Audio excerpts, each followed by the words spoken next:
Actually. Okay, nice. Okay. Yes, sir. A very good evening to one and all present for this webinar.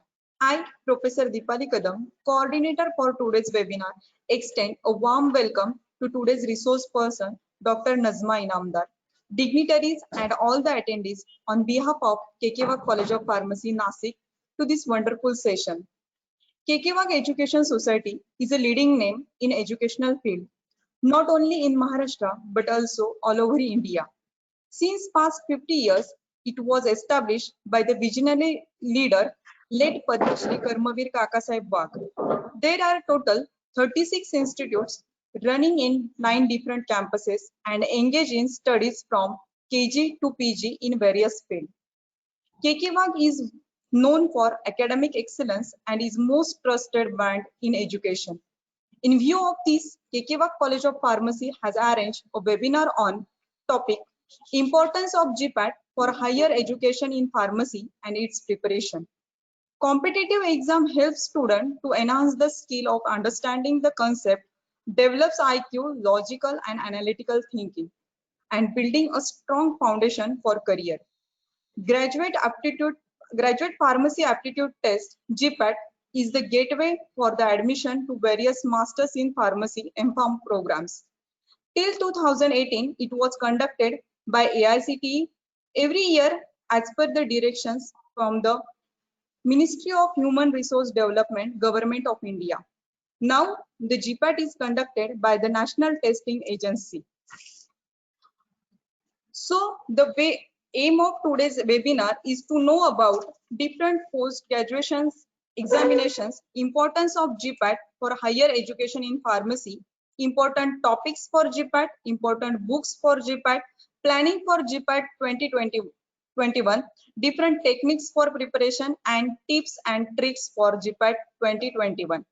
For the same, today we are having renowned personality Dr. Nazma Inamdar Madam. Now, I would like to request our principal, sir, Dr. K.S. Jain, to welcome all the guests. Over to you, sir. Thank you, Deepali Madam. And I welcome Dr. Najma Inamdar, today's resource person, and also all the attendees who have registered and whose number is increasing one by one. Dr. Najma Inamdar is synonymous to the preparation of GATE in last at least 2 decades. She has picked up that field, and her book called that GATE Companion, I think, has come out in several editions by Career Publication. It is a very comprehensive book, and I could see it all across the country when I went for PCI inspections and visited the libraries of so many colleges. And it is really nicely written, and she is a hardcore teacher, and she has written several books on medicinal chemistry also. I could also see her thesis. Whatever she does, she goes to the core, she understands the subject, and she really does it well, whether it is medicinal chemistry, sometimes even whether it is analysis, she goes in deep. Though by training she has done her MPharm in analytical subject, but she is equally very much conversant with medicinal chemistry, even organic chemistry. My dear friends, basically GPAT is directly related to research. Research is a thing which is required for progress as well as sustenance. That means for survival also, you have to continuously progress. Unless and until you don't progress or you don't do research, whether it is your college, whether it is your pharma company, it will not progress further. And we have very good examples of Western countries who have been continuously researching and they have reached the top. And today many Indian companies have also followed the suit, and in the top 50 companies you can find 3 companies from India. But you have a very good example of China, which got its independence 2 years later than India in 1949. But China has done a lot due to research, and today the picture has changed. More number of patents are from China than even US or Japan, and they have developed a lot. And if you want to go for research, then you have to do MPharm. So coming to the main point, MPharm is all about research, and it is partly by theory and partly by research. And in order to get admission to MPharm, and that too through the royal way, you have to qualify an entrance exam, which earlier used to be called as GATE, but now it has been called, for pharmacy it is designed separately and it is called as Gpat. And once you do your MPharm, your knowledge is little bit enriched, particularly become more research oriented, and then more avenues open for you, like PhD, and even certain programs like postdoctoral. You get more opportunities in industry, your lifestyle changes, your outlook towards the things change, you become more analytical in everything. And therefore I will suggest that everybody should not stop at only degree level, but should go for PG level. While you give GPAT, you automatically start preparing, and simultaneously, apart from GPAT, when you are appearing and when you are aspiring, you also can clear certain entrance exams by NIPER or BITS. BITS has got in Pilani, Goa, BITS Hyderabad, and these are all very standard. This thing BITS Ranchi, Mesra, or you can also clear the exams from Manipal. Even ICT has got its own this thing. So little bit here and there, this GPAT preparation helps you. And the questions in the GPAT are quite tough.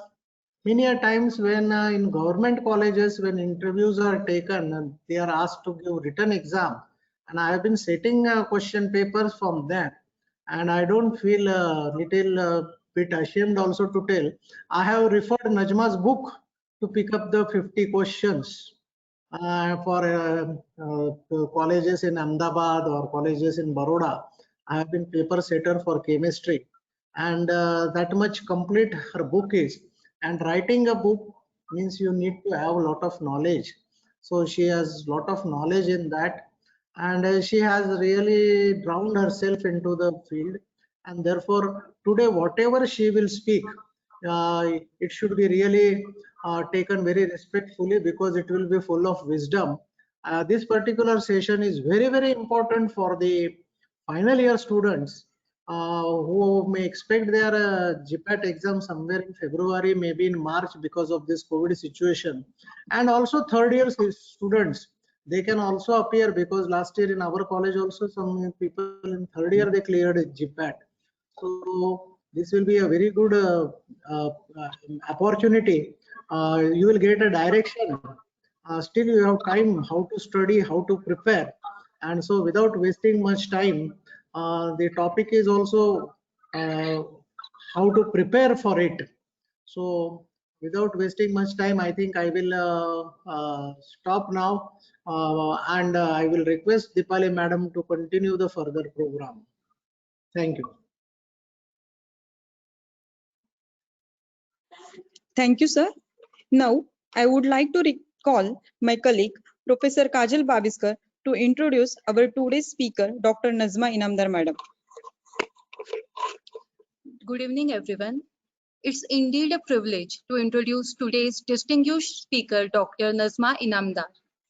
Dr. Nazma Inamdar is a MPharm PhD. She has started teaching career in MVP Samaj College of Pharmacy, Nashik, after her post-graduation from LM College of Pharmacy. Currently, she is a professor at Government College of Pharmacy, Amravati. She has been teaching the subjects such as medicinal chemistry, organic chemistry, and analytical chemistry for about 23 years. Her area of research includes carbohydrate chemistry, especially the chemically modified carbohydrates for the applications in drug delivery. The review articles and research articles pertaining to her work have appeared in the peer-reviewed journals, which are highly appreciated and extensively cited. She has contributed chapters to reference books from international publication houses too. During her pharmacy teaching profession, she has authored many student-oriented books. Amongst them, Gpat, a companion, and NIPER, a companion, are ensconced as the top-ranked texts for students appearing in competitive examinations of pharmacy. Her book, A Companion to Medicinal Chemistry and Solving Spectroscopic Problems, A Basic Approach, have been very enthusiastically accepted by the student community. Apart from these student-oriented books, she has contributed chapters to reference books from international publication houses.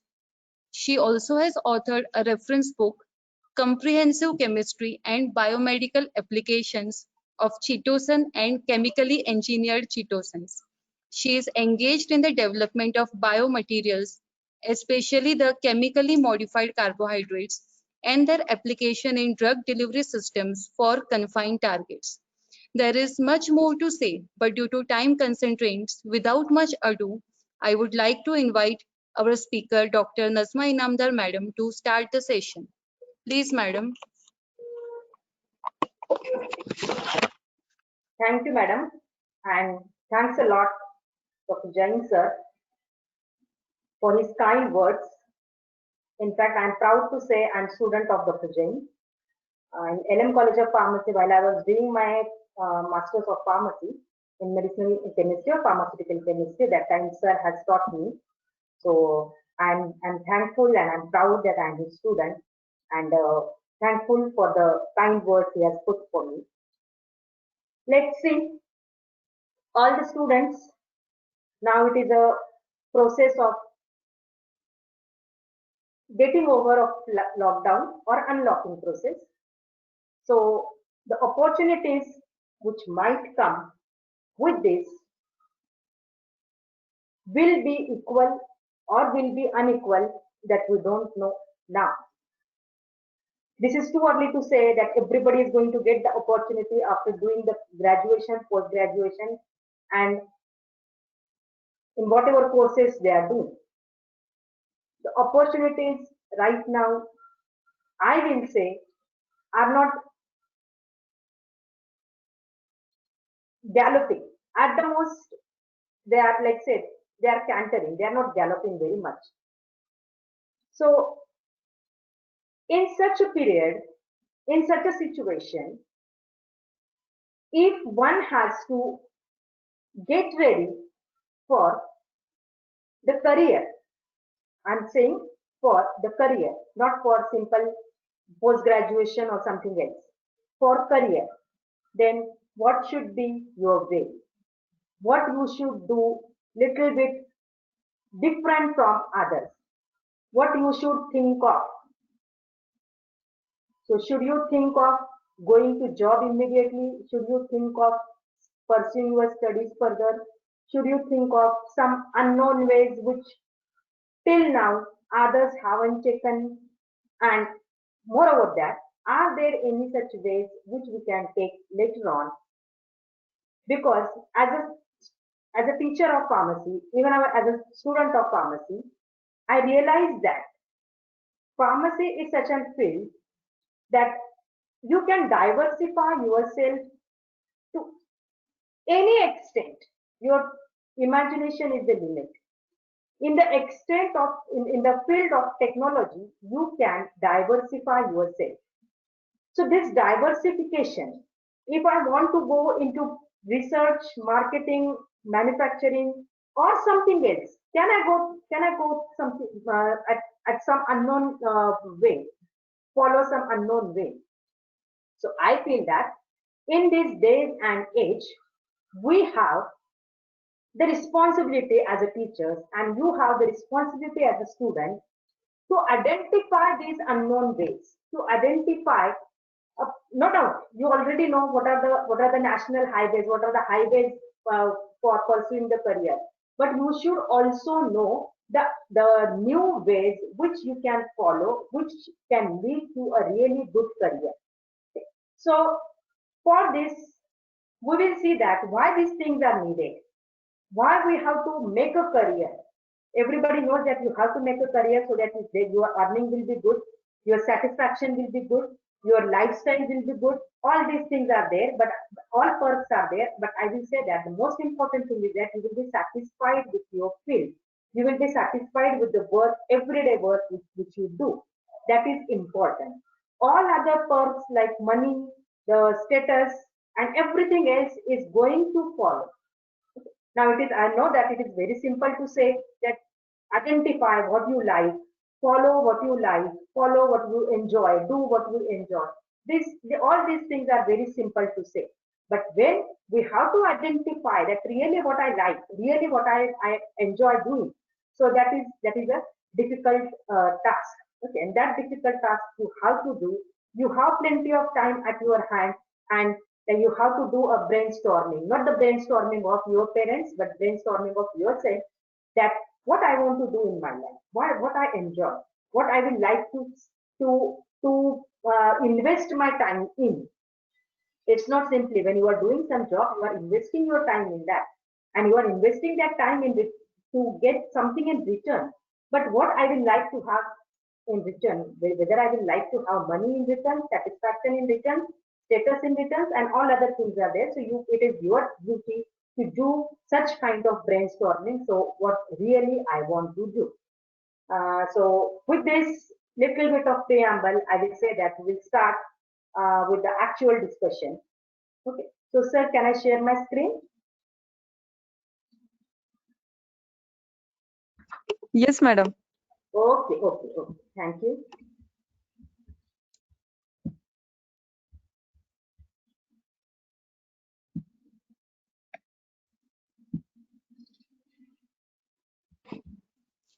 So I'm trying to say here,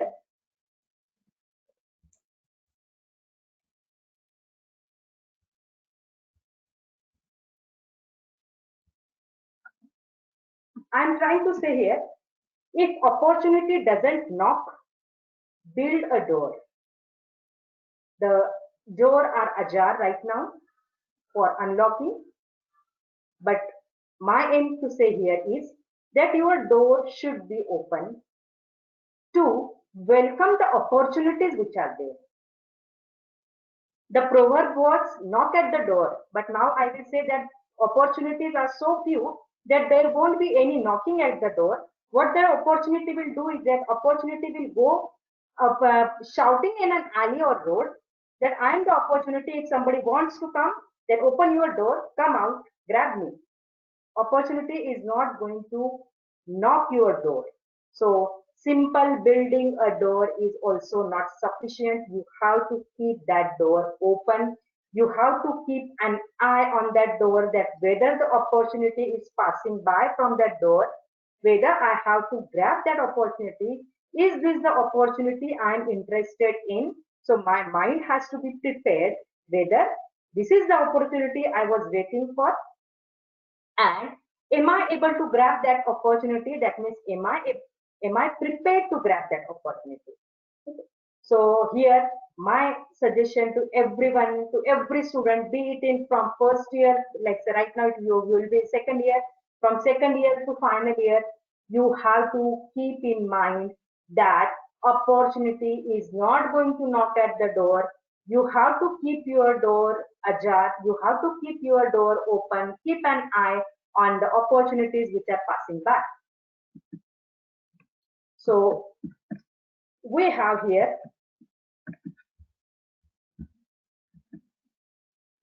why I want to say this. Why it is said that you have to keep an eye on opportunities. The answer is very simple. If you look at the number of colleges which are there in India for B pharmacy, around 1560, 1560. In Maharashtra, around 225, you may say. In and around Nasik, there are 18. Now, you are staying in Nasik, you know much better than me that whether 18 number is the correct or the number has increased. In and around Pune, there are 37, Nagpur 22, Mumbai 22, Nagpur 20, Aurangabad 16, and rest of the districts, they have around 1 colleges. If you see in Maharashtra, there are around 350 talukas, and there are around, say, 222 colleges. So you may say that for every 3 taluka, there is 1 pharmacy college. This is what the situation of pharmacy colleges right now in Maharashtra is. And from every college, either 60 or 100 students are coming out every year. If we say, even if you consider it is 60 students, then you can just simple do the calculations that how many students are getting graduated every year from pharmacy colleges in Maharashtra. My simple question further is that are there enough opportunities in terms of jobs being created in Maharashtra every year to accommodate all these students? And everybody will, I feel, will agree that no, these many opportunities are not created every year. The opportunities are getting created, but the number is less. That's why I said that opportunities are limited. Opportunity is not going to knock at your door. Opportunity is just going to pass by from your road shouting that yes, I'm there. So are you prepared for that? With all these things, I will say that we should have an eye not only on the open door, but on the higher education opportunities. Now, why I'm talking about the higher education opportunities, the number of students who are coming out of 222 colleges in Maharashtra multiplied by 60, this is vast. Now, from this vast number of students, if you are the one who is job seeker, then what is the probability of getting a job? I'm not saying that there is no probability. What I'm saying is that just the probability. So its probability is going to be less, definitely. Now, suppose you have graduated and after that you did some post graduation. Again, right now I haven't used any word related to the specific kind of post graduation. But if you have some post graduation, then the chances of getting a job, the chances of creating your own job, creating the employability by yourselves rather than being employed somewhere, all these opportunities, they improve, their chances, the probability improves. Therefore, it is very important to have a higher education. Now that higher education, you may decide that what kind of higher education I want to pursue further. But my suggestion, my sincere request will be try to get the higher education. And right now I'm making this statement because today's parents are ready. That much I know. 20 years back, I wouldn't have made this statement that you have to pursue higher education by hook or by crook. I wouldn't have made that statement. But today I'm making that statement because the situation has changed. Situation in the terms of the financial conditions of parents, that also has changed. So it's my sincere request to everybody that you have to get some higher education. Don't be satisfied only with BPharm. Now, having only BPharm degree is also not bad. I'm coming to that point also. But if you have the opportunity, if the conditions are such that, if the atmosphere is conducive to pursue the higher education, you should follow that. You should fulfill your dream. Now, for this, that is the reason that the topic today of our discussion is importance of Gpat. It may be Gpat or any other examination for higher education and its preparation. Just look at this picture which says that you are a BPharm student. What are the avenues once you do your BPharm? There are two arms. One arm suggests that the backward arm says that you have done your graduation and now you want to start your career. The next arm, the forward arm, says that you are pursuing post graduation. So if you are BPharm, what are the opportunities? Opportunities, you will pursue a job in terms of it will be production, marketing, maybe regulatory affairs if you are lucky to get in, but not related to quality assurance, quality control, not related to research and development. Those will be these two areas will be preferred for the MPharm students. So you have the job opportunities. You can start your own business, entrepreneurship. where it can be own retail store, it can be wholesale. You can start your own manufacturing unit, or you can have your own contract organization. Now, this contract organization can be in terms of the the the services related to analysis, related to research, related to manufacturing, anything depends in what area you enter. But these are the possibilities of entrepreneurship. Then, in this national highway, that you can be a pharmacist.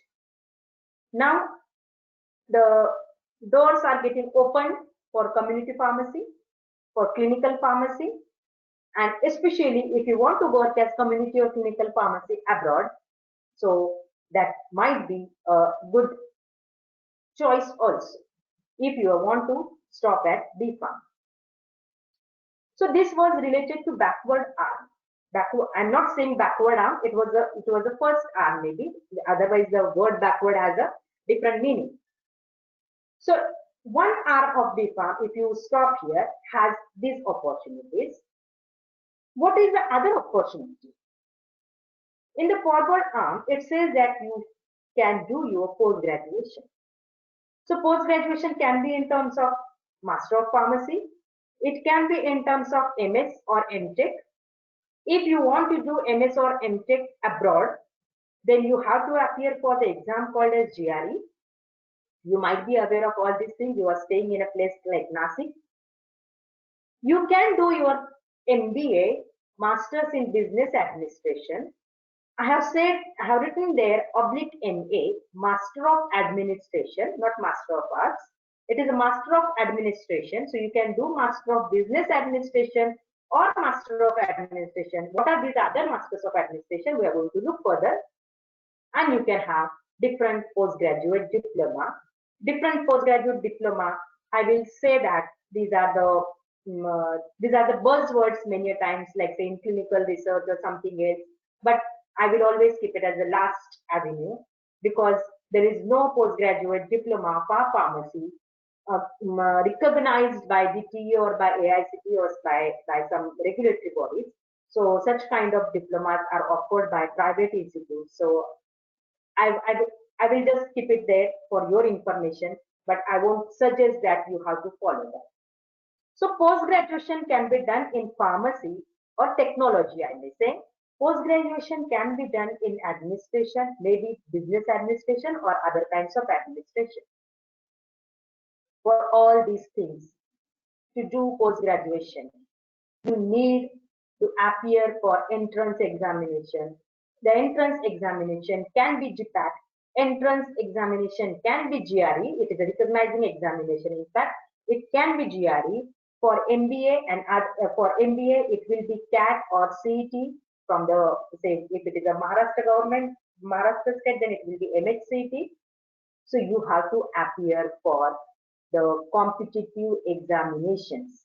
Competitive examinations is going to be norm. It has been norm. You have been through it. You had appeared for NEET also. You had appeared for CET also, and you have to appear for Gpat or other kinds of examinations if you want to pursue your studies further. So you have to have the competitive examination. Even if you say that, no, I don't want to do post-graduation and I want to stop at B Farm. Okay, but then I will get I will take the experience in different fields such as production or other things, and then I will appear, I want to become drug inspector, and then I will go there. But again, try to understand, today so many aspirants are there for such a few posts of government that there are screening tests. Now, I don't know whether you are aware of it or not. Maharashtra state government is doing the recruitment of pharmacists in different district hospitals, district general hospitals. Railway board also does the recruitment of pharmacists. At union level or at central level, the pharmacists are being recruited based on the examinations. So even if you say that I will stop at B Farm, I want to work as pharmacist in government hospitals, I want to work as pharmacist in some organized sector, and in that as a pharmacist, say even in case of the insurance companies, they have their own hospitals and they appoint pharmacists. So everywhere there is going to be examination. Now you may call this examination as a competitive examination, or you call it the examination as a screening test. It doesn't make much difference. Only difference is that in competitive examinations, it is said that your cutoff is so, and if your your marks are above that cutoff, then you are eligible to get admission or post somewhere or the other. In case of screening test is, since the number of aspirants are so large, that to reduce that number, to remove the walkwall, I will say, to remove the walkwall, what we do is that we remove or say we conduct that screening test. So the candidates who have the marks above so and so cutoff, they will be called for maybe group discussion or personal interview and other things, and then from that they will be selected. So qualifying or say getting through the screening test doesn't mean that you are being offered the post. Whereas in competitive examinations at this level, which we are talking about, that many times it happens that once you have qualified that competitive examinations, you are going to get somewhere or the admissions. Competitive examinations mostly are for admissions, and any other examinations, you may say even for the for UPSC, you call it as a competitive examinations. Yes, there is a competition not only at the level of examination, at the level of group discussion also, at the level of personal interview also. So the written examinations many times are the screening tests there. If you have certain number of marks, then you will be called further, but that doesn't guarantee that you will be provided, you will be offered a post. It is just to reduce the number of candidates which are appearing there. So the competitive examinations which are taken through multiple choice kind of examinations is going to be a norm. Is going to be a norm. It already is a norm, but even if you are not aware, it is going to be there. Even for industries, even for pharma industries, a simple thing, if 50 students are appearing for the job of production and the posts are only 5, then how they will select the candidates from these 50? To even to take a simple viva of 50 students, you need more than a day. So to take an interview of these 50 candidates will need you at least 2 to 3 days. No one has that much time in industry. So what they will do is that they will frame a simple multiple choice question paper, will ask you to appear for it. They will decide the cutoff marks, and the students who have the marks above that cutoff, they will be asked to stay, others will be asked to go home. So it has arrived. The multiple choice questions and the paper pattern based on that has arrived in a big way. So you have to be prepared for that. You have to be you are prepared for that. You have, as I said, that you have appeared for NEET, you had appeared for CET and others, but now the knowledge domain has changed. The knowledge domain is the 4-year technical subjects, 4-year information, 4-year knowledge we have gathered that is going to be at stake, that is going to be checked. So first thing is that, do you have that information and knowledge with you? And second thing is that, are you able to utilize that information? Are you able to apply that knowledge to solve the problem at hand, to solve the question at hand? So both the things are important, to have the knowledge and be able to use it to solve the question, to solve the problem. Because to solve the question is on paper pencil, but to solve the problem when you will be standing on the floor, that will be whether you are able to solve that problem at your hand. Maybe it is in research, maybe it is in production, maybe it is an analysis, and or say for that matter, marketing, how to deal with the customers. That can be the problem at hand, and are you able to solve it with the information and knowledge which we have gained in these 4 years? So this is going to be important. Now for that, we have a important examination that we call it as a graduate pharmacy aptitude test. So if you are a graduate of pharmacy, do you have the aptitude really to go further? Maybe in job, maybe in for further studies. That can be the simple way. Now some of the students might be vying to go abroad and do studies further, to do their masters there. To those students also, I will request that you appear for Gpat. It's not something that if you have qualified Gpat, that means somebody is coming and pulling you that you have to do MPharm here and there. It's not that. Even if you want to go abroad and you qualify Gpat, it will be one more addition in your CV that you are the student who qualified with so and so rank in Gpat. That means in all over India at that year, maybe 2021, in that year, you were among the first few students, among first 10, first 100, first 2000. So that is your ranking. So that ranking is going to say for yourself. And you can say while appearing for the visa that yes, I am the one who could get admission in for post-graduation here also, but I want to get experience abroad also. That's why I am trying. Otherwise, it's not that I'm like say simply dreaming to go to US or some other country and get settled there. No, I'm going there to upgrade myself in terms of gaining the knowledge as well as degree. So that might be the way. Some students, they say that we have the family responsibility or right now I want to earn.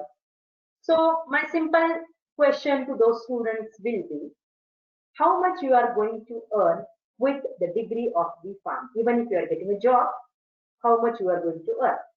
I don't want to discourage anyone, but you can find out that what is the salary status for BPharm students, for BPharm candidates. And if you are doing post-graduation by, as I said, by royal way, by appearing for Gpat, getting entry into MPharm, in the subject of your choice, which can be pharmaceutics, pharmaceutical chemistry, ecology, QA, cognosy, pharmacy practice, regulatory affairs, medical devices, and maybe the list may increase in future. By the time, if it is 2021, so in 1 year, there might be some few branches added to that. So you have a choice. And if you qualify Gpat, you will be getting a stipend of 12,400 rupees. Compare it with the salary of after at just at BPharm level and doing job somewhere. If it is at par, I will say that what will be the better option? To do job or to do post-graduation with royal way of appearing for Gpat, qualifying for it, getting admission, getting the stipend of 12,500 rupees from AICT, earning a degree also. So I will say that you may consider it as a earn and learn scheme. This I'm very honestly I'm suggesting all these things. Reason is in all these 23 years I have seen students coming after 2 to 3 years, maybe some students after 5 years, and asking that now I want to do post-graduation. What should I do? Now I want to prepare for Gpat. What should I do? And at that time, the situation is a little bit different. Why I am not suggesting you to appear for CAT immediately or to start preparing for CAT or for CET or for GRE? Why I am asking you to prepare for Gpat? The reason is simple.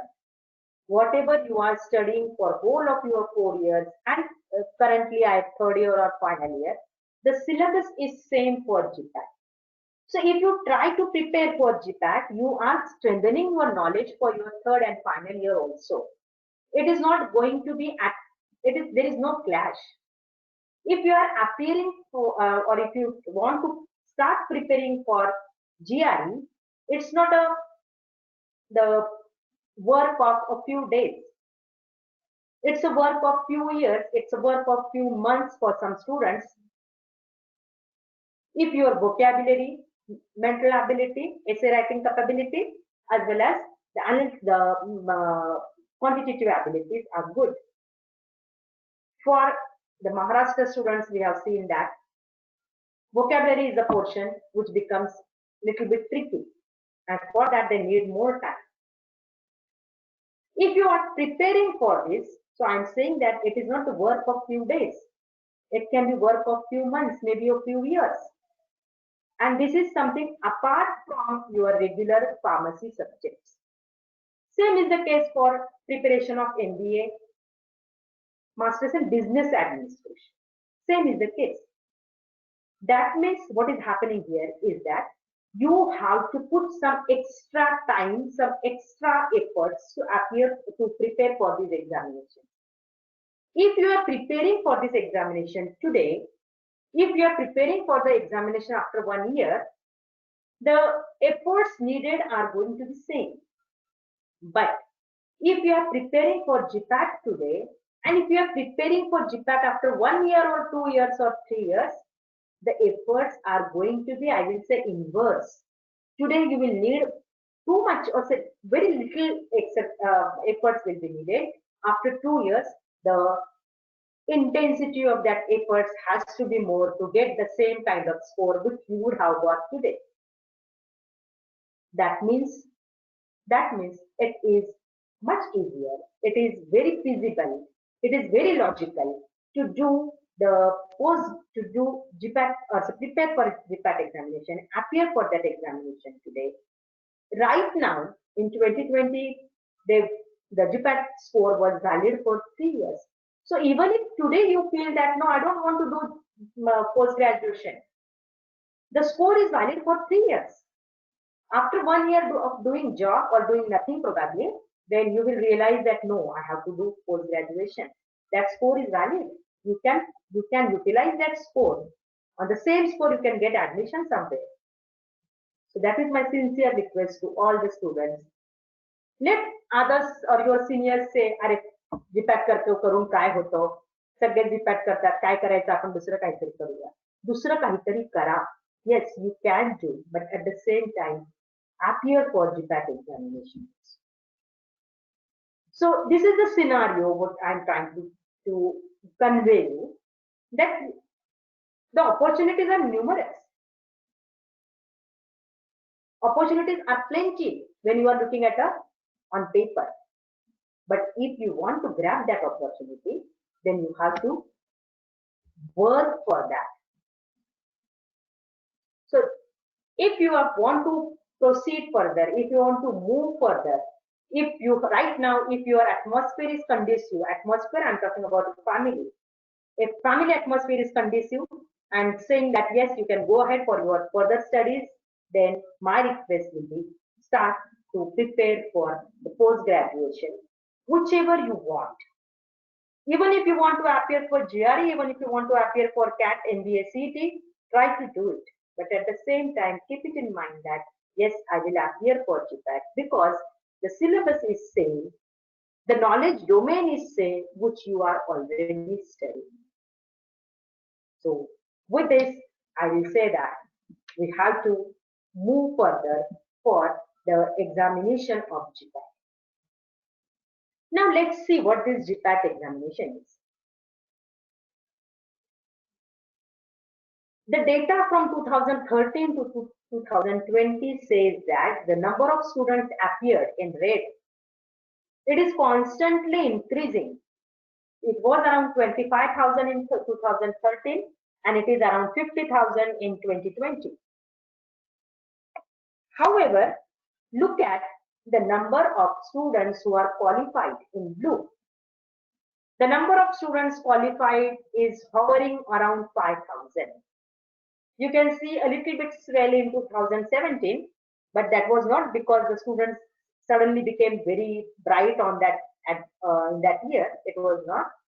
It was simply that in 2016 and 17, the examinations conducted were not very transparent. They were not giving us the question paper. They were not giving us the answer key. So in 2017, some students went to court. They obtained the question paper, answer keys, and it was found that the answer keys were wrong. Many of the answers were wrong, and because of that, the result was redeclared, and in that the number of students has increased. But this is not the situation for last 3 years. Last 3 years, the situation has become quite transparent. The question paper is given, answer keys are given. The students are asked to raise their queries, to raise their objection to this answer key.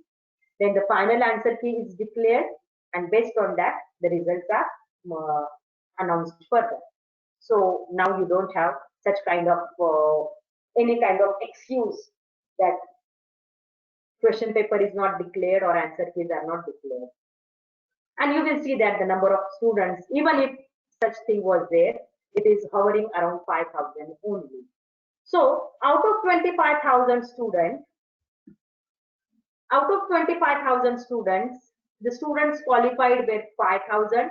Out of 50,000 students appearing, the number of students qualified is around again 5,000. If today you want to belong to this 5,000, your efforts really have to be intensified in comparison to the students of the previous years. So say in 2019, there were around 40,000 students, and now 50,000 students, rise of 10,000 students in a year. That means the competition is becoming tough and tough and tougher. So if this is the situation, then the question paper must be really tough. So what the Gpat question paper contains? It contains 125 questions. Each has 4 marks. So total marks will be 500 if you are able to say, or if you are able to answer all the questions correctly. But there is going to be negative marking for the wrong questions, 1/4. So if you get one question correct, plus 4 marks. If you get next question incorrect, then minus 1 mark. So total marks you have gathered is 3. The time limit is 3 hours.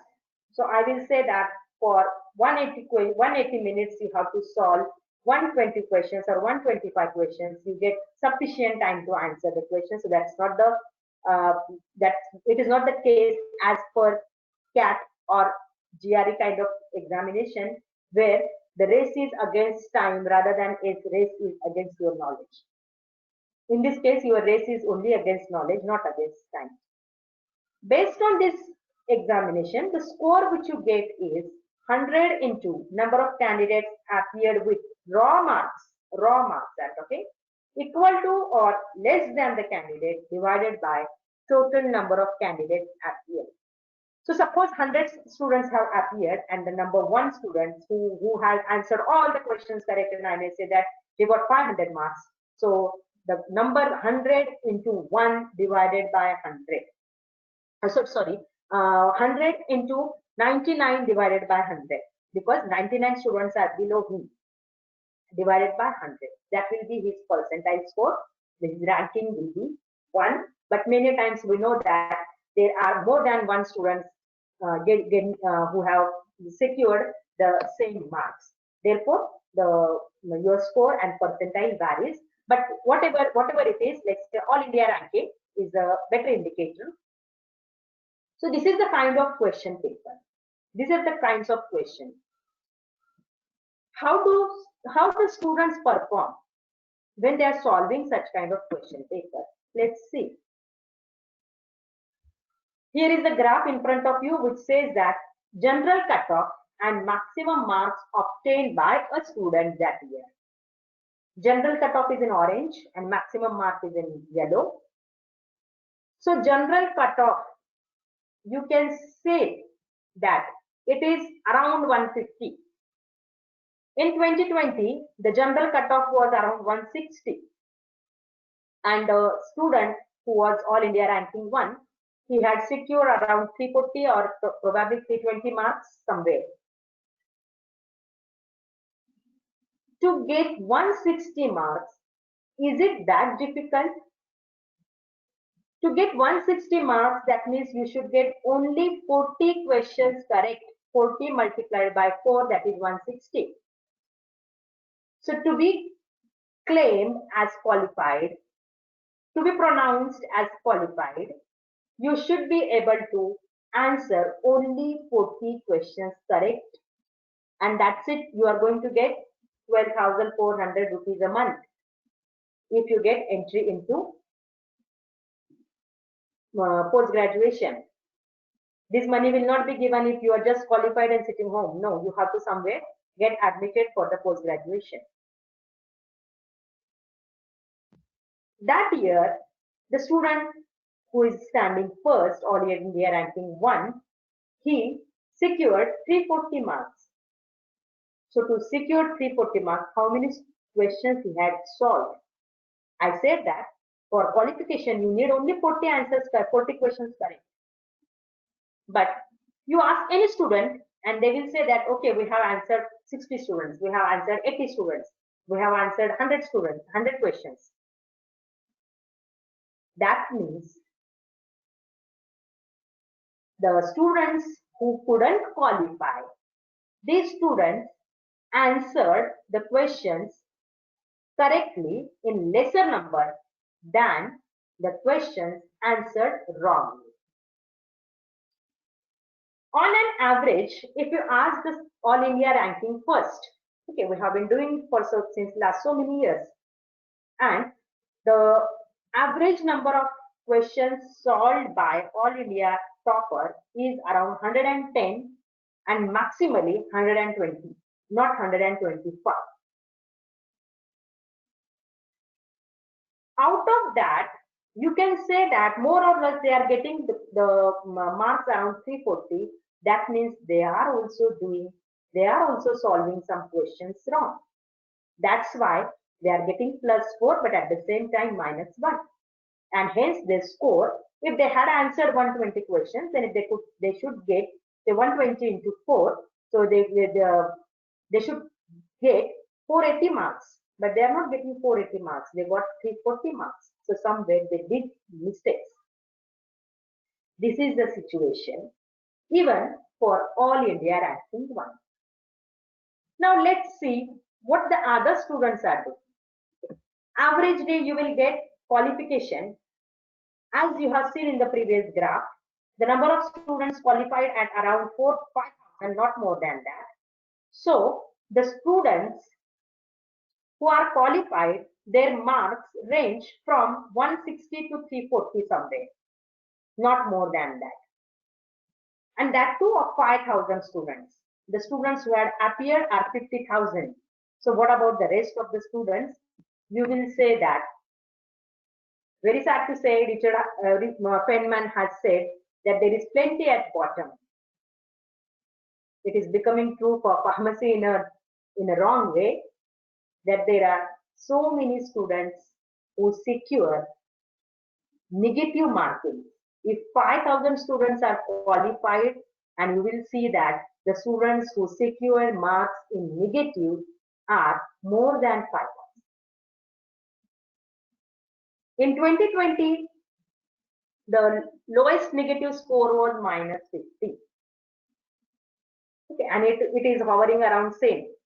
Say from it has, I will say that from -25 it has come to -50. So you can imagine that the number of students appear are increasing, but the number of students who couldn't qualify the examination with positive marks is also increasing. So it's a little bit of situation to worry about. It's not directly pathetic, but yes, you have to worry about. So with all these scenario of the total number of questions, the highest marks obtained, the cutoffs for different years, the number of students being declared as qualified. What is the situation? The students keep on asking this question, how many questions to solve? I haven't come across yet any student who haven't asked me this question. 125 मध्ये किती question solve करायला हवे म्हणजे आम्ही qualify होऊ? I feel that there is no clear-cut answer to that, but still I always advise them that you should solve as many as questions possible. If you feel that yes, I know the answer or this should be the correct answer, then take the risk. The reason is in front of you with simple calculations. And I did this calculation this time because whenever I ask the students, they do these simple calculations, pharmacy students, they are not able to calculate it. They are not able to calculate. I'm sorry to say. So I did this exercise for you. That suppose the person, I took it for the student who is All India ranking 1, and he says that I have solved 110 questions. Suppose if all the questions are correct, then he will get 440 marks. And then I did the permutation combination and the number of wrong questions have increased. As I said that student has secured 340 marks and he said that I had solved 110 questions, then he has answered 90 questions correctly and 20 questions wrong. Therefore, 90 into 4, 360, 360 minus 20, he got the marks 340. Suppose the same students would have answered only 90 questions. So the next table, only 90 questions. And he wanted to secure the same marks. Then the number of questions tolerated which can be wrong are only 4. So if 90 questions you have solved, 86 are correct and only 4 are wrong, then only your marks will be 340.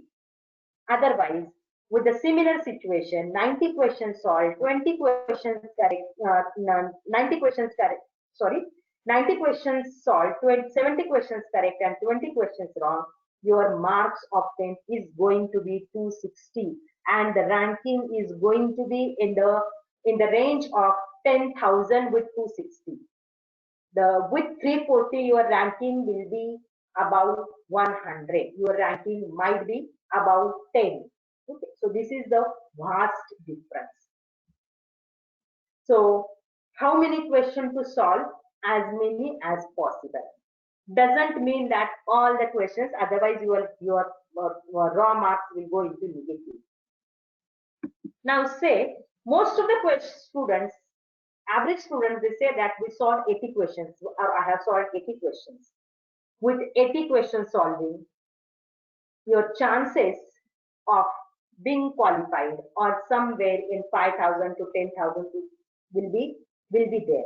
Now you will say that 10,000, I'm saying All India ranking 10,000. Yes, I'm saying All India ranking because now the situation is anyone who had appeared for Gpat and who has non-zero score, he is eligible to get admission for MPharm, but the students who are declared as qualified only will get the stipend of 12,400 rupees.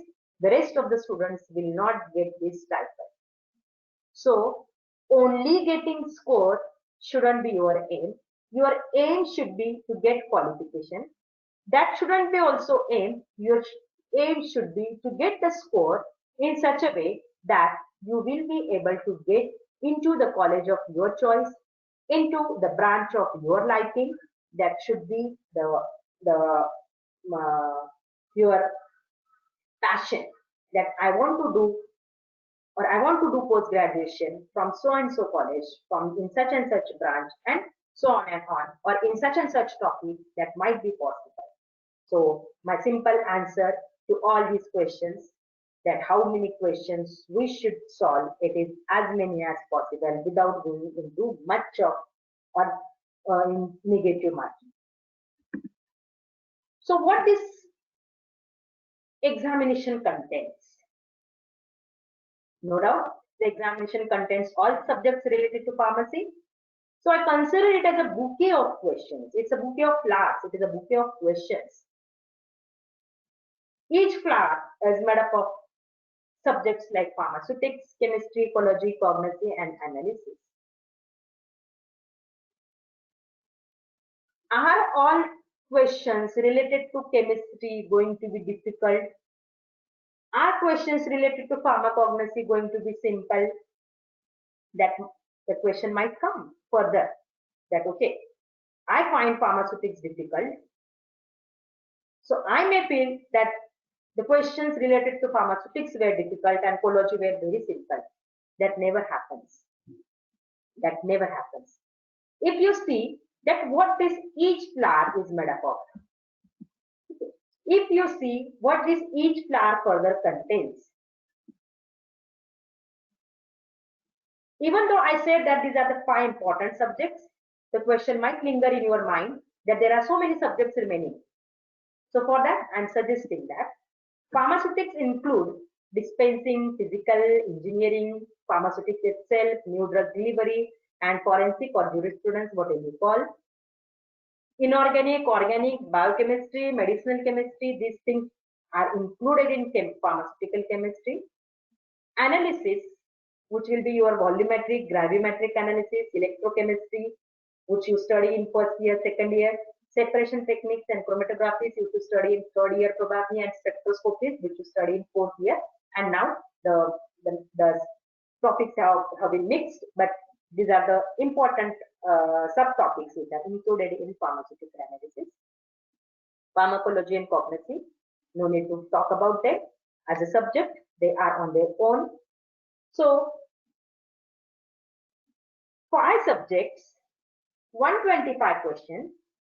Each subject is going to get 25 questions in their kitty. So pharmaceutics will be 25 questions, chem 25, analysis 25, ecology, cognition 25 each. What about the difficulty? That was the point I was discussing. So if you consider that this each flower from this bouquet of 125 questions, you will have, so this circle is totally includes 25 questions. The innermost circle, I am saying that it is easiest. 5 questions are easiest. Then 5 questions easier. Next 5 questions easy. Next 5 difficult. Next 5 more difficult. So 5 into 5, 25. In pharmacy, we don't have most difficult questions asked yet. To get declared yourself as qualified, I said that you need only 40 questions to be solved correct. And in every subject, you are going to have easiest, easier, easy, 5, 5, 5, 15 questions. And there are such 5 important subjects. 15 into 5, 75 questions. So even if you are able to solve these 3 level questions in the easy category, your score is going to be 75 into 4 and you will be declared as All India ranking 1.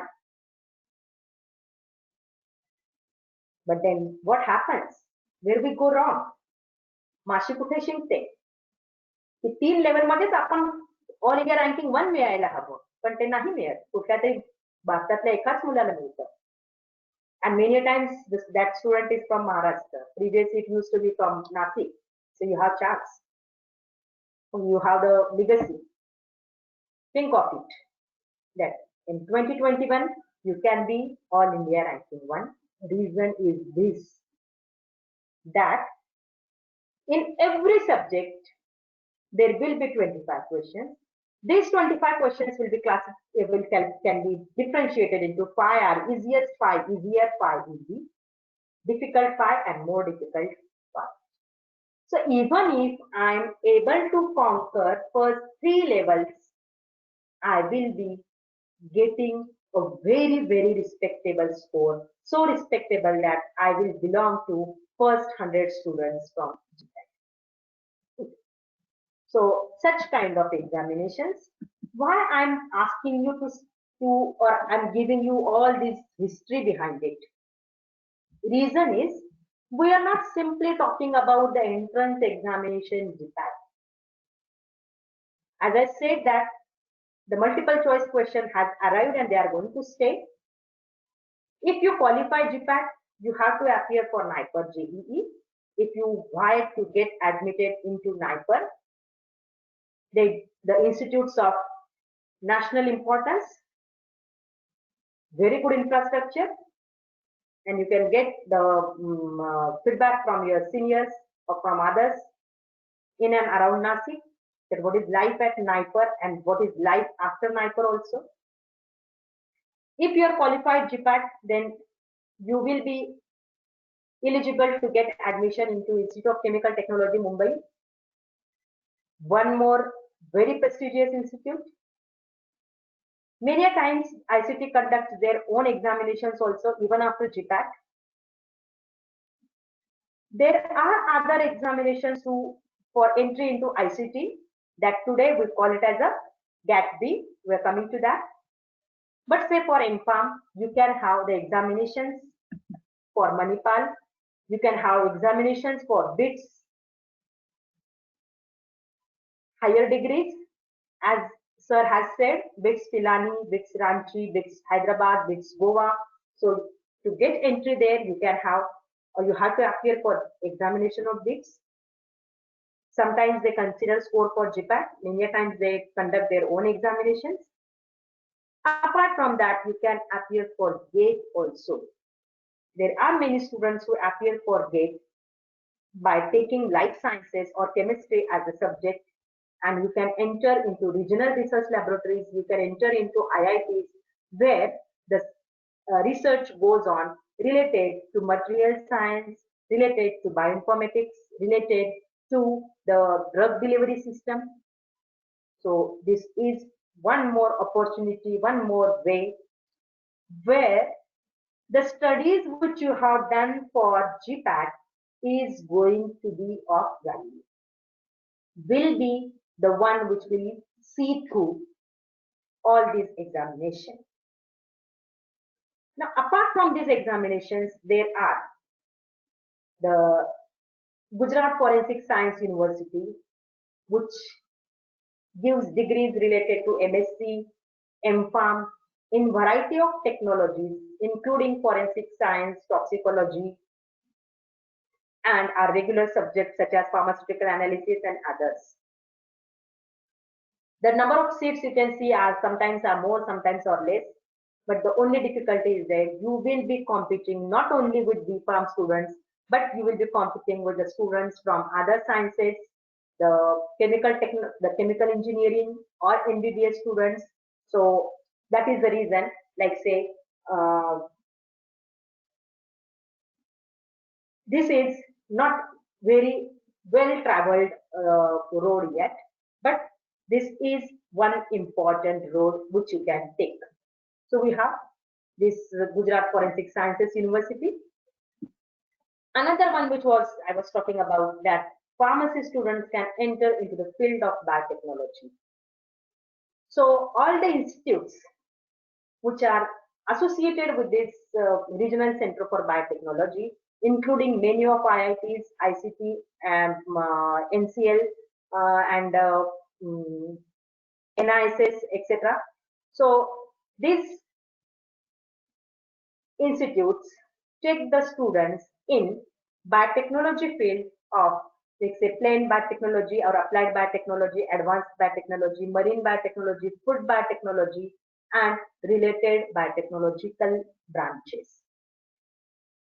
So you can appear for this examination. Previously, this examination was termed as JNU entrance examination, but now it has been taken over by Regional Center for Biotechnology. So this is one more good avenue, because many a times students say that we wanted to do MBBS, but we didn't get admission there, therefore we had entered into pharmacy. if you really have such a talent, then you have one more opportunity. Since you have entered into pharmacy and you can take help of that, you can grab that opportunities. Opportunities, I mean, I'm saying that the opportunities are shouting on the road. You just have to listen to it and keep your door open, keep an eye on that and grab it. Another one, it's by Baba Atomic Research Center, which provides the post-graduation course in hospital radiopharmacy.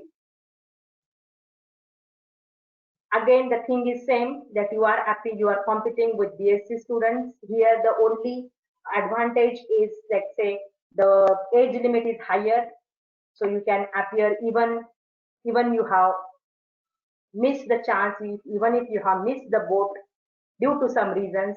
So this is one more post-graduation course which you can think of. Many a times it happens that such kind of, let's say, BRC, etc., their admissions may not may not be as regular as the admissions of colleges. But keep an eye, go on visit these websites and see what are the eligibility criteria, what are the number of seats, what are the subjects which you can take, what are the kinds of question papers appear, because now, because of transparency, all the question papers of previous years are also available on their individual website. So you can go and visit this website, find it out. Okay, the opportunities are knocking in terms of the links available to you on websites. Now it is your duty to go and open that link and see what are the contents inside. No one can say today that I didn't know that, nobody told us, आम्हाला कोणी सांगितलंच नाही, आम्हाला माहीतच नव्हतं हे आता तुम्ही excuse वापरू शकत नाही. माहित नव्हतं नाही, तुम्ही माहित करून घेतलं नाही. So it is now, say it is your responsibility to go and find the opportunities. Another opportunity is important one. A few of my students have taken admission here. Now it is too early to say what are the future prospects. But say in Tata Institute of Social Sciences, as I said, MBA and MA, Masters in Administration, that can be in Health Administration, Hospital Administration, Health Policy, Economics and Finance, Social Epidemiology. Now you may, in this Corona situation, you may have realized the importance of all these branches. Okay. And you can appear, since you are a 4-year degree course of pharmacy, students can appear for that. The admissions is again on the similar fashion. The written examination of multiple choice question, maybe sometimes group discussion as well as the personal interview. But the situation is you are competing with other graduates also. Another one, if you really are interested in research, no doubt if you are doing the MPharm from any other college, you are going to get introduced into for research. If you are getting into ICT or NIPER, there also you are going to get acquainted with the research. The important difference in research is made by the infrastructure available there, is made by the instruments and the techniques which you are getting exposed to. That is the crux. So if you really are interested in biology, in chemistry, you have one more opportunity of Tata Institute of Fundamental Research. You can see that there is a possibility of integrated pharm PhD, even if you are BPharm. Direct PhD, even if you are BPharm in biology, and MSc in wildlife biology, conservation, so on and so on. So very good the infrastructure is, the difficult is the entrance exam going to be. The questions and the knowledge needed will be related to your pharmacy, related to for the preparation which you have done for Gpat. So all these things I will summarize in a few sentences is that the sky is the limit. Pharmacy is such a beautiful branch of an applied science that you can enter into any field which you want. No other branch provides you such a vast opportunities. Maybe related to research and development, quality assurance, marketing, entrepreneurship, or any other thing. Decide, brainstorm, think for yourself what you want to do further. So with all this, I will say that I have to climb the steps. I have to climb the steps from easiest to easier to easy, etc. And this is the reason why the question paper is framed in such a way that out of 125 questions, 25 is the easiest, 25 easier, and so on and so on. Suppose the question paper is very simple, very easy. What will happen? If 100 students have appeared for that examination, then all 100 have stepped onto the second step, then to third, then to fourth, and so on. But the number of students who have started at step 1, the same number of students is there at step number 100 also. There is no competition, there is no screening. If I have questions in such a category, then what will happen? Maybe easy questions will be answered by all students, they will come up. But easier will be solved by a fewer students. As you go further and further and further, number of students solving the questions correctly will go on decreasing. And now my job is done. I have ranked the students, or I may have screened the students. Hence, you always get any kind of competitive examination or screening examination. The pattern is going to be same, that a few questions will be such that those will be very difficult, few will be very simple, and the average will be in between. Now, how I should prepare for such kind of examination? That is the most important question here. I have to start, but there are so many subjects. I have to prepare for 125 questions, but there are more than 150 topics and subtopics in whole of my five branches, 5 subjects. So no, it's very difficult from where to start. I know my name, I know my aim, I know where I'm standing, and I know that okay, I have to do this, but I don't know what is the way. But another question I want to ask, that really, do you know where you stand? And I feel that, okay, in terms of solving multiple choice kind of questions, having that kind of knowledge base, am I prepared? On what platform I stand? Is my platform equivalent to step 1 or equivalent to step 2? I have to check that first, that where I'm standing. And then I will decide that how to take the path. Okay. So for any subject, I will say that the first 3 areas, easiest, easier, easy. These 15 questions, this area is must to know area. Any student who is in 3rd year or 4th year B.Pharm, he should know these things. What is the average number of RBCs in blood? Everybody should know it. Okay. So if the question appears based on that, and if you are answering that question, then you are not doing something right. Any student who is of B.Pharm doing or completing, he knows it, because that is must to know area. Okay. What the lactose is used for? It is excipient. Yes, everybody knows it. So you answered it correctly. Don't pat your back. Everybody is going to answer that correctly. So you have must to know area, you have nice to know area, and you have desirable to know area. So for every topic, for every subject, this is going to be the crux, the path, that what I want to study. I should know all the things which are supposed to be known by the B.Pharm students, and that is must to know. I should know a little bit more than that, so it should be nice to know. And I should know what is, like say, what is desirable. If the question asked in next Gpat 2021 is, COVID-19 is caused by bacteria, virus, fungi, etc. So if you are answering virus, then nothing great in that. If I ask you further that this virus is of which kind of virus, coronavirus, no. Whether it is a single stranded RNA, double stranded RNA, DNA virus, or cannot be said. I may say nice to know area. I will ask that, let's say, the coronavirus or SARS-CoV-2 virus is pathogenic to human beings because it binds to so and so receptor on human cells.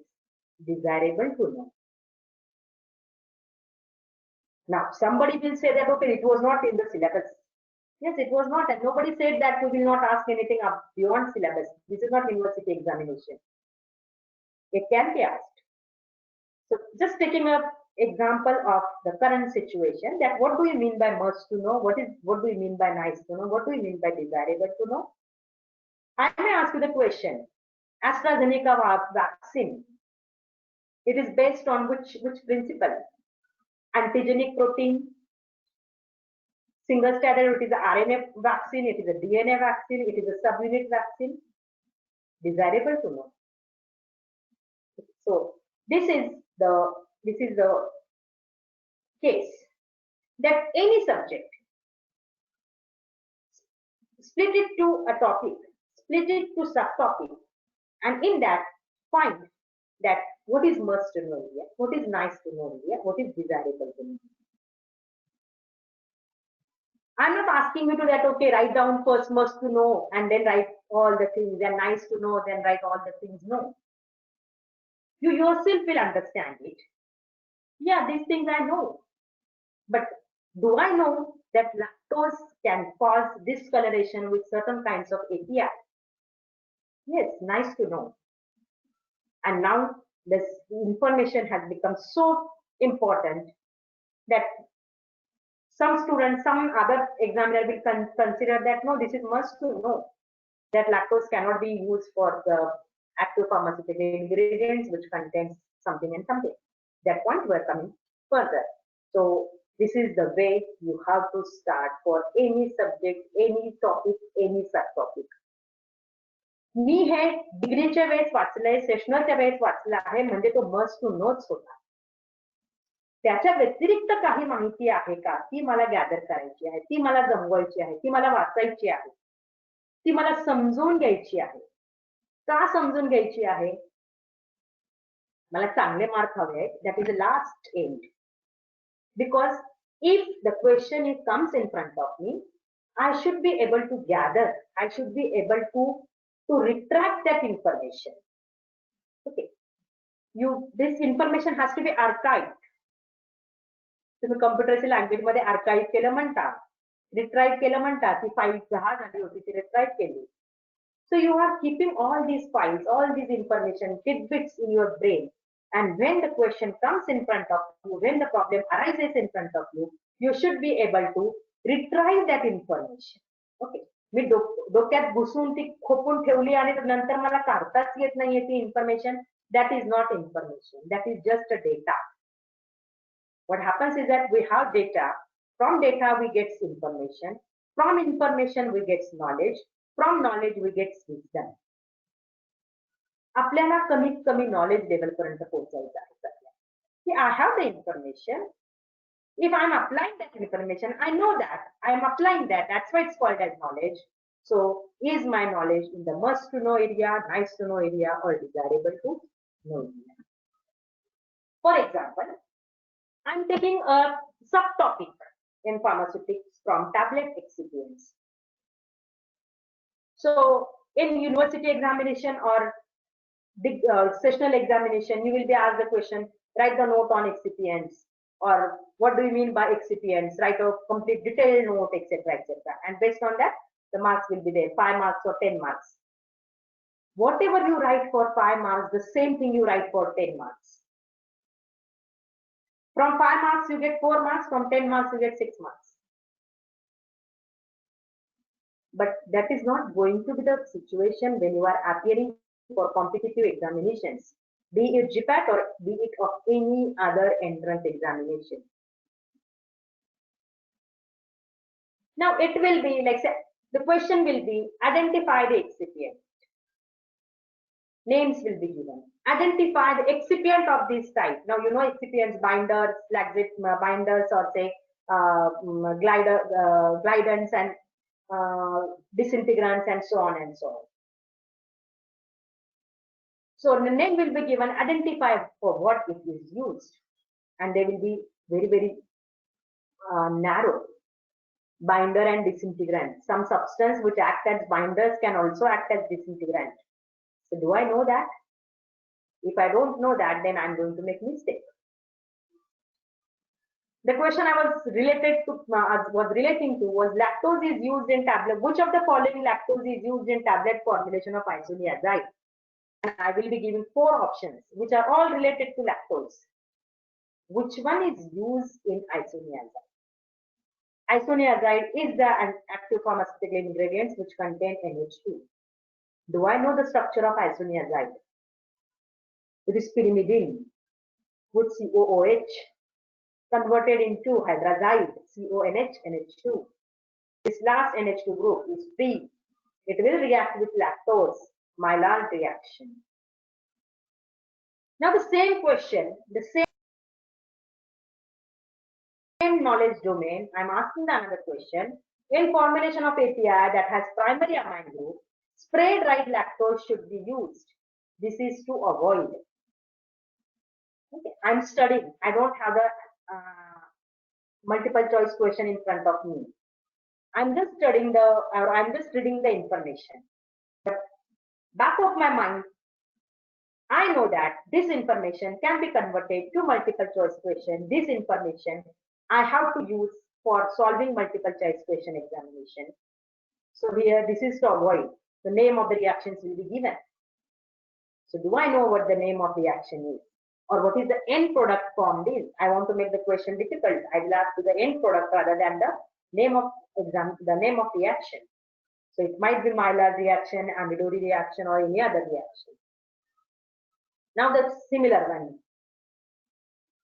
The reaction between primary amine and lactose is, the names which I uttered further, they will be used here. Now this is the knowledge domain. This is the information which I am reading in Lachman-Lieberman. And the questions are going to appear based on that, which might be in must to know area, nice to know area, or which can be in desirable to know area. So what is the question in 2020? In the Gpat 2020, the question was, it's not now must to know or nice to know, it is desirable to know that excipient ludicrous used for liquid dosage form is a co-process excipient of, okay, now excipient of liquid dosage form. Excipient, immediately you stick yourself to tablets. More than 90% students. Excipient, then they relate excipients with tablets. They never think that excipients are for every formulation. So what this is? So lactose monohydrate, yes. Can you use dextrose? You have to find the answer. I know what the answer is, I can give it. But when I'm studying, when I'm preparing for Gpat examination, or any other entrance examination, I don't have to simply look at the question and find the correct answer. What I should do is that look at all the 4 options. If one is the correct answer, why second, third, and fourth are not correct? What is difficulty with them? That you should be able to understand, that you should be able to find out. So any question related to these terms, you will be able to answer them. For example, I'm taking a few questions from last year's only. Capsule making a Bloom strength of gelatin is proportional to molecular weight of gelatin and is a measure of what? Bloom strength. Okay, you may have mugged the definition of Bloom's strength, but they are not asking that define Bloom's strength. They are asking its application. They are asking the significance of it. That what do we mean by Bloom's strengths?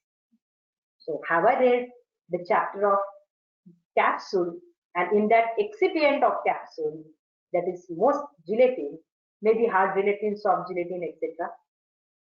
So this knowledge domain is must to know, because tablet, capsules, injections, and all other formulations are the crust. No other graduate fellow studies this except in pharmacy. Rest of the other things they also study. They never study formulations. Only pharmacy student is studying formulations. So that is your domain. You should be able to understand that and should not go wrong in that. Similar is the case that we are using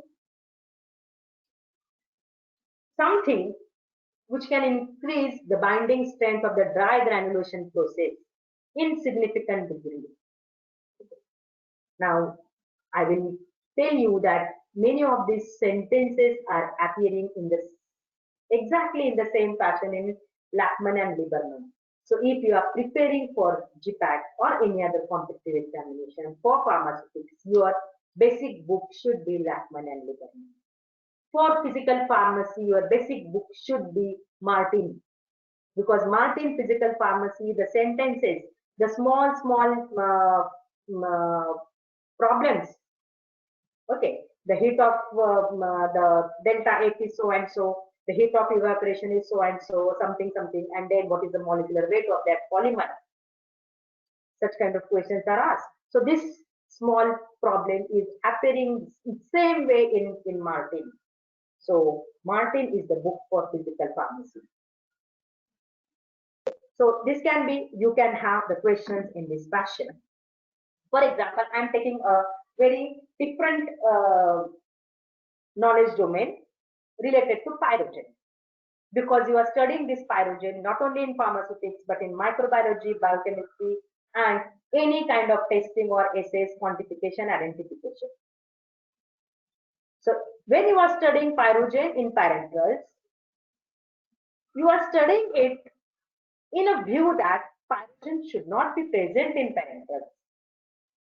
That means here I have to know whether the pyrogens are present or not. That means I should be able to identify, to test them. I say that parenterals should not be present, the pyrogen should not be present in parenterals, then I should know the methods to remove it. The ultimate aim is to reduce bioburden. So what is the quantity of pyrogens allowed? Should parenterals be free from pyrogens, or pyrogens are allowed? And if they are allowed, in what quantity? So I should have the testing for the identification. I should have the testing for quantification also. So I have the pyrogen testing in vivo, or in biological systems it is rabbit pyrogen test. Then I have LAL test, limit of bacterial endotoxin test, etc. Now LAL test. Yes, everybody LAL, everybody, yes, we know what is LAL test. But that is not a simple way. The knowledge domain, same knowledge domain, can be tested in different ways. It can be very simple question, it can be very difficult question also. Simple question can be, what is the in vitro test for pyrogen in parenterals? Options are, okay, rabbit test, LAL test, and something and something. So immediately rabbit is in vivo, LAL test is in vitro. Very simple, must to know area. But I will say that recently the 21 CFR and or USP something, they have approved the pyrogen testing in parenterals with use of all the following except. Now knowledge domain is same, pyrogen testing of parenterals, but the question has gone into the, I will say, that difficult or more difficult area. Am I prepared for that? Just saying lal test, yes, I know. That won't be the answer. Do I know the intricacies of that? Do I know what are the advances in that? That might be the question. My aim is not only to get qualification in Gpat. My aim is to get a score which will make me eligible, make me the one who will decide, not the person who is sitting at the desk, की तुला हा subject नाही मिळणार, हे college नाही मिळणार. I'm the one who is going to decide that in which college I want, in which subject I want. So if I want such kind of score, then my study has to be in depth. Next question comes that should the study be of such depth for each and every subject and each and every topic and subtopic? My answer will be no. For that, what you have to do is that look at the previous year's question papers. Look at what kinds of questions are asked. Look at what knowledge domain is frequently asked. I will say that yes, there is going to be question on penicillin, no doubt. It's such an important drug in practice. There is going to be question related to viscosity, micromeritics, thermodynamics, the basics of pharmaceutics. So there has to be question on that. So that means some topics are there that which needs more attention, the intricate attention. So that I should do. Okay. Say for example, the same thing. I'm talking about pyrogen only, but I'm studying in microbiology now. So in microbiology, pyrogens are the products of, or the degradation products of microorganisms. Which microorganisms? Gram negative, gram positive. They are of gram negative. Okay. Now say, what is the difference between gram positive and gram negative? Do I know the examples of gram negative organisms? Do I know the examples of gram positive organisms? If gram negative organisms are giving their products as endotoxins, then what the gram positive organisms are giving? Say, these things you have studied. What I am saying here is that the question should arise from your mind. मला microbiology वाचायचं आहे, मला ग्राम negative ग्राम positive organisms वाचायचे आहे. म्हणजे काय आतापर्यंत फक्त ते डिफरन्सेस वाचले, तिकडे हे आहे तिकडे ते आहे, असं हे डिफरन्सेस 2 कॉलम मध्ये लिहायचे. Okay, gone are the days of 12th standard. Now you are getting graduated. मी जो अभ्यास केला, मी जी इन्फॉर्मेशन मिळवली, ती इन्फॉर्मेशनचं सिग्निफिकन्स काय, where I'm going to use this information, how this information is going to change the further events, that is important. And if I do study in this fashion, की मी हे वाचतो आहे, मी हा पॅराग्राफ वाचतो आहे, मी हा टॉपिक वाचतो आहे, कशासाठी वाचतो आहे? Yes, to gain information. कशासाठी? मार्क्स मिळवण्यासाठी. That shouldn't be your aim. I will say that I'm trying to gather the information, I'm trying to get the knowledge related to so and so topic. That is the reason at the beginning of most of the good books you have at the start of that chapter what you are going to study in. That means pay attention to those points first. You see it in Remington, you see it in physical pharmacy, Martin, you see it in Wilson Diswold, you see it in even in Coe. So what which kind of knowledge I'm going to get, so pay attention there. So this can be the knowledge domain and how to proceed further for that. The question based on this knowledge domain, that you have to remove bacteria, viruses, pyrogens, etc. What should be that? What is the method employed? Another one, pyrogen present in containers can be destroyed.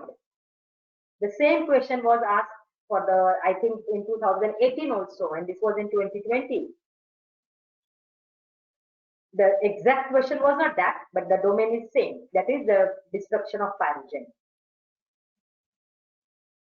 The acidic polymers of ribitol glycerol phosphate present in gram-positive microorganisms are known as. So what these are known as? Okay, so at least if you haven't studied in this fashion, but you know that you, while differentiating gram-positive, gram-negative, that yes, it is peptidoglycan content is more in gram-positive and less in gram-negative. So I may say that it is a peptidoglycan. Picoic acid is present in gram-negative. Lysozymes are the kind of exopeptidases. Okay, they can be present in any organism, positive or negative also. So you have, this is the kind of questions I'm saying that based on the knowledge domain of pyrogen can be asked. Okay, say for example, lipopolysaccharide lipid A. Some of the microorganisms, for example, Staph aureus, is harmful to heart. Which part of that microorganism is harmful to heart? Okay, that can be the question. And you know that cardiolipin or lipid A, that is the one which is harmful. Okay. So you can have the knowledge domain in each and every subject. If I'm allowed, can I take for a few minutes, sir?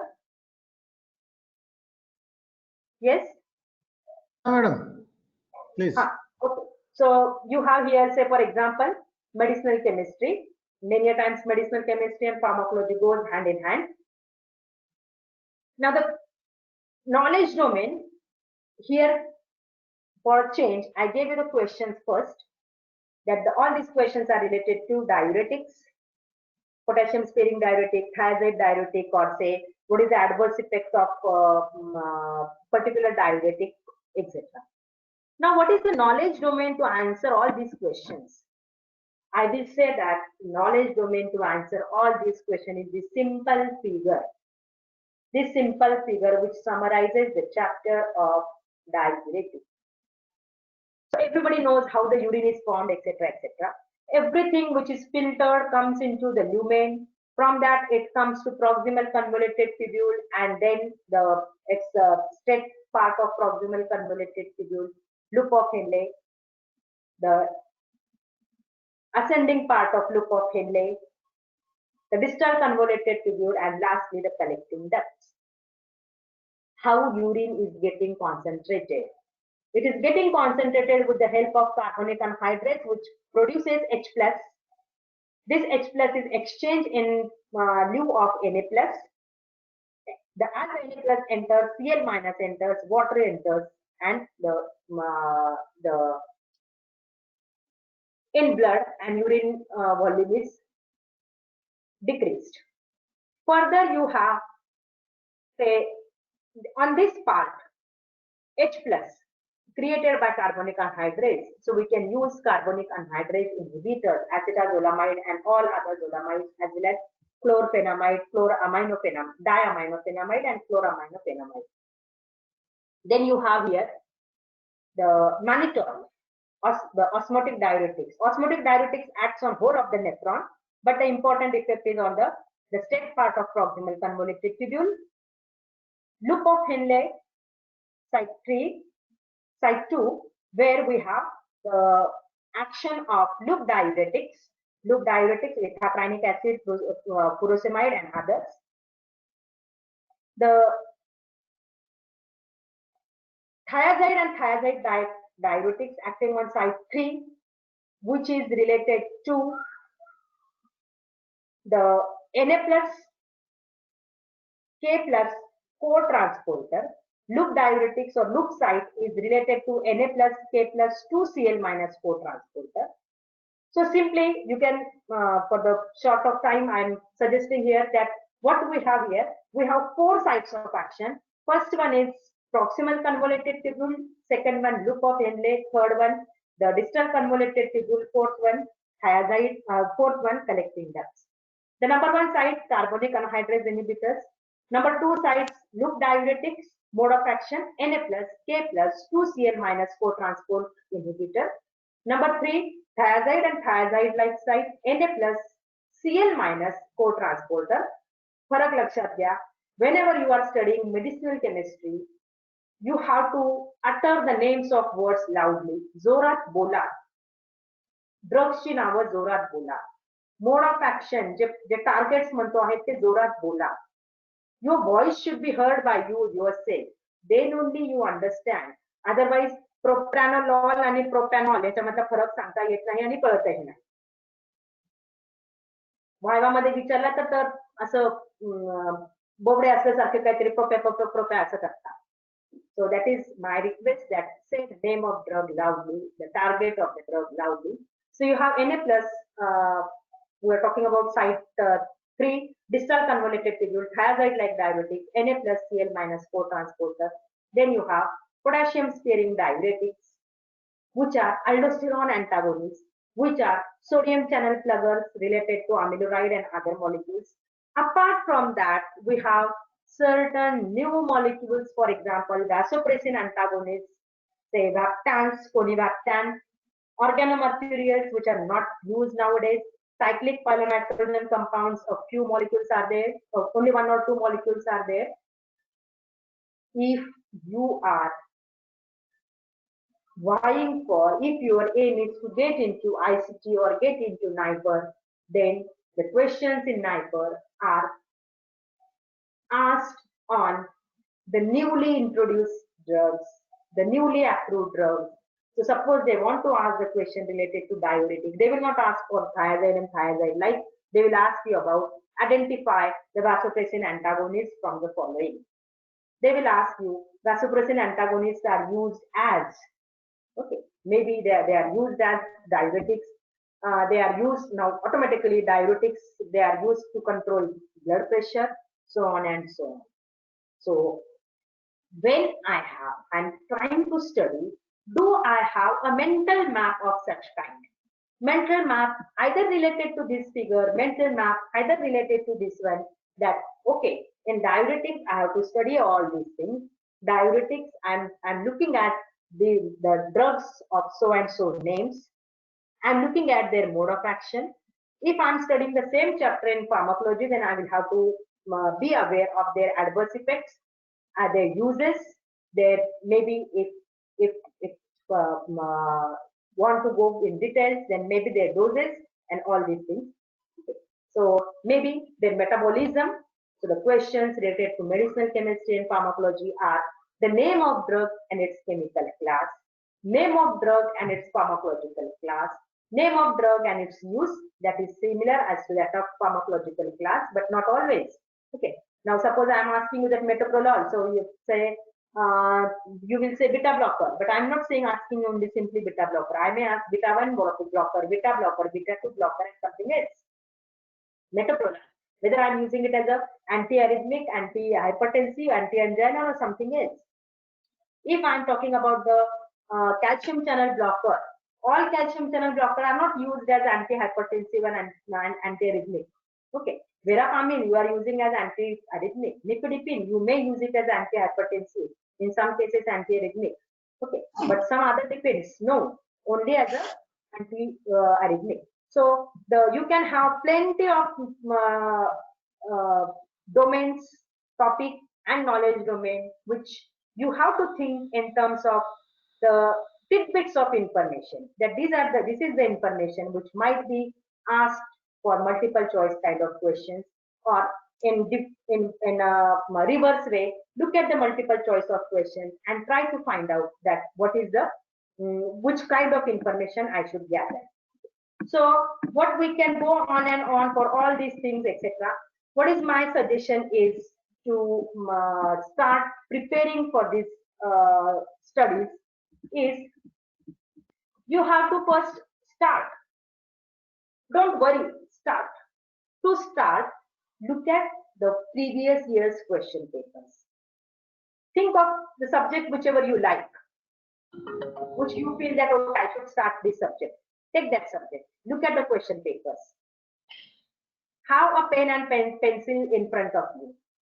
Try to solve. Yes, I am finishing.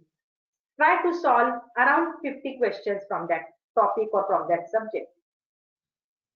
Find what is your score, how many questions you got right and how many got wrong, if that much is okay.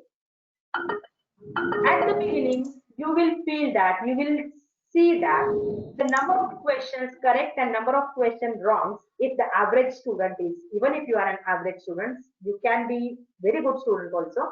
I'm talking about the students, like say, experience of average students, is that the number of questions right and number of questions wrongs are more or less same. Now, study that chapter, keeping in mind that I have to solve that kind of questions. The kind of questions we are right now I have solved. Do the studies.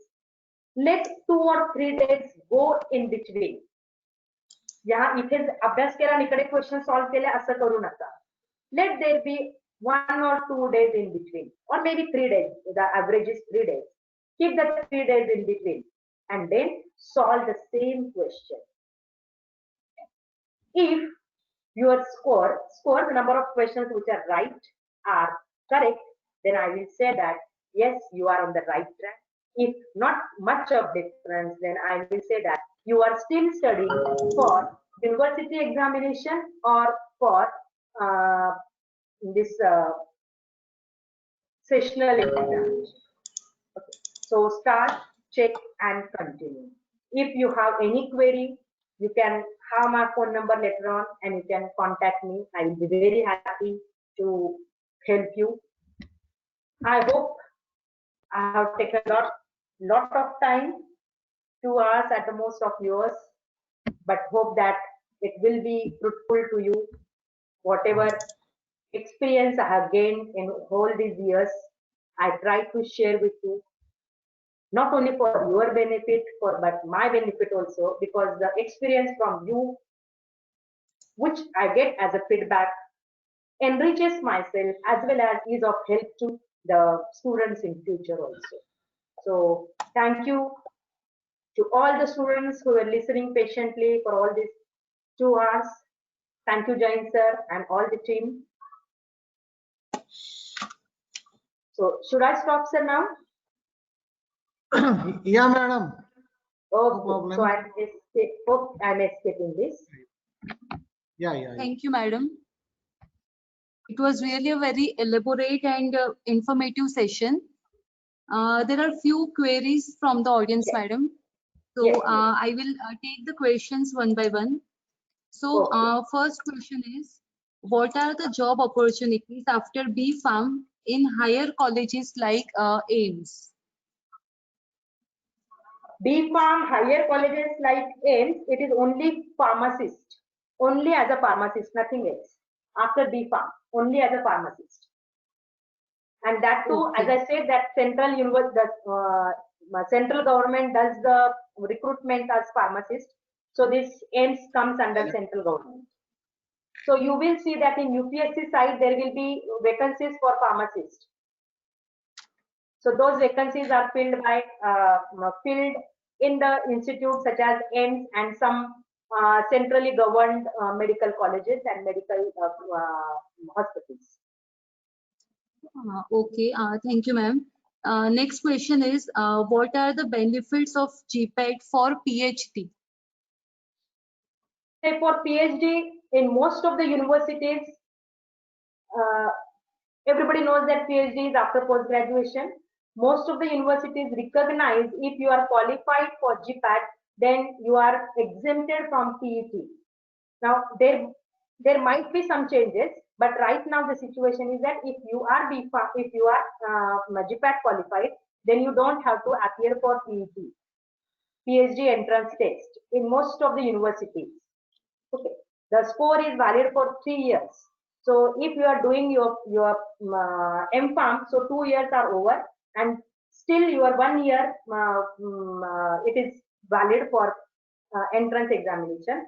Apart from that, even if it is now not valid anymore, even after you are, say, 5 years you are going and you want to say that I want to do PhD, so then chances are you will be exempted from PET. Now that will depend on the situation at that time, but right now that the current scenario is if you are Gpat qualified, you don't have to appear for PET. Okay, thank you, ma'am. Next question is that more weightage is given to which subject in the Gpat exam? I told you that no subject is given weightage. That's what I was explaining for so long. that there are 125 questions and each subject will get 25 questions, isn't it? So it's not like say it is done with the marking that 25 over, so no. Maybe SUTICS related subjects, the variation is high. Hospital pharmacy, forensic pharmacy, say your NDDS, etc., etc. So maybe rather than 25, they may get 28. Now that will be at the cost of some other subjects, but it will never happen that 60 questions are from pharmaceutics and remaining questions are from rest of the 4 subjects. No. Average is every subject gets equal weightage. Average is in every subject you will be having few questions which will be very easy, then easier, then easiest, a few questions which will be difficult and few which will be more difficult. Thank you, ma'am. Last question is that how to study for Gpat and which books to refer? Say it is just as I told while explaining that you have to stick to the standard books. SUTICS, Lackman Lieberman for physical pharmacy, Martin, pharmacology. It may be Tripathi or Barar or Rangandale, whichever book you are familiar with, you are accustomed to. But if you are third year students, I may suggest you that along with Tripathi, which is quite many students are familiar with, but you can shift yourself to Rangandale. If it is pharmacognosy, it has to be from Trees and Evans. You can refer to Valleys also.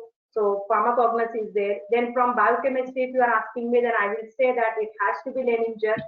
Now I know that what is the size of Leninger, but if you are looking at Leninger, then or maybe you are using for biochemistry Satyanarayan, well and good, but don't forget to refer to Leninger also. I am not asking you to again read the same chapter from Leninger. No. In Leninger, if you see the pages, then the 3/4 page is written, 1/4 page is blank, and many times you get there graphs, the photographs of scientists and the figures and their captions of those figures. Try to read the captions of this figure. Try to look at the photographs and the scientists and what they discovered. You will get much more information in a very easy language in Leninger. So biochemistry can be there. Microbiology from Tortora, not of APHE. You have 2 Tortoras, one for APHE, one for microbiology. So microbiology from Tortora. You can say biotechnology, whatever book maybe you are familiar with Sambamurthy and something, that will be more than sufficient. So, or Satyanarayan biotechnology. So there has to be a mix of a very good book. The subjects which carry less number of questions, that can be studied from the book which you are familiar with, which you are accustomed with. But again, my sincere request will be, don't forget to read from standard textbooks. Now, standard textbooks, as I said, say for medicine chemistry, it can be Wilson Giswold or it can be Foy. Now, some people like Foy, some like Wilson Giswold. So it is your choice, but both the books are very good books. Foy nowadays is going little bit from a research point of view. So Wilson Giswold is quite student friendly. So you can have variety, like say, your choice is yours. Okay. Say if you are studying organic chemistry, then maybe some students, some Sharma book or Sanyal book, many books they keep on telling, but there is no option for Morrison Boyd or Finar. Okay, so these are the standard textbooks, or maybe Morrison Boyd. I know that the basics is very good in Morrison Boyd. If you want to go for advances, then I may suggest Jerry March. If it is chromatography, then Munson. If it is or Sevillard, if it is spectroscopies, then I will say Pavia or Silverstein.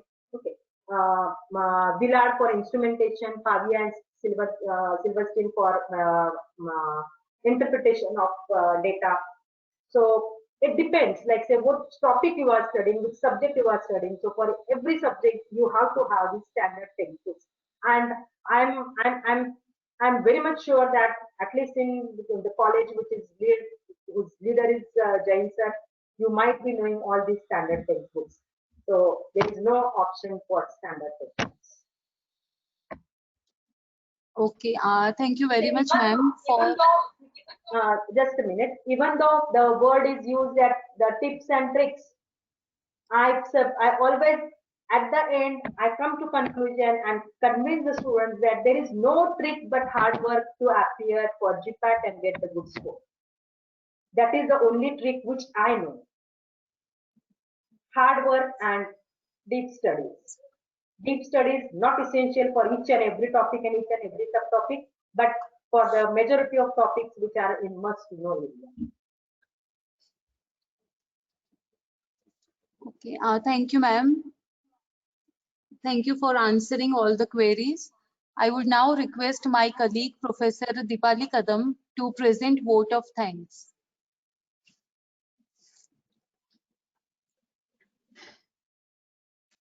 Thank you, madam. Good evening, everyone. Myself, Professor Dipali Kadam, coordinator of today's webinar, lucky to have the opportunity to present a vote of thanks. The session was very informative and useful for all of us. Madam has nicely explained the importance of Gpat for higher education in pharmacy, different postgraduate examinations, important topics, books, planning, techniques, and lastly, tips and tricks for the Gpat 2021. We would like to hear from you, madam, in future also. I would like to thank our management and trustee for granting the permission for today's webinar. I would like to thank Dr. K.S. Jain, Coordinator Pharmacy Institute, Kekewag Education Society, and Principal, Kekewag College of Pharmacy, Nasik, for his valuable guidance and motivating us. My special thanks to the technical team. This webinar could not have been successful without them. I would like to thank all the participants for such a huge response for this webinar. I would like to thank all my colleagues for their help during this webinar.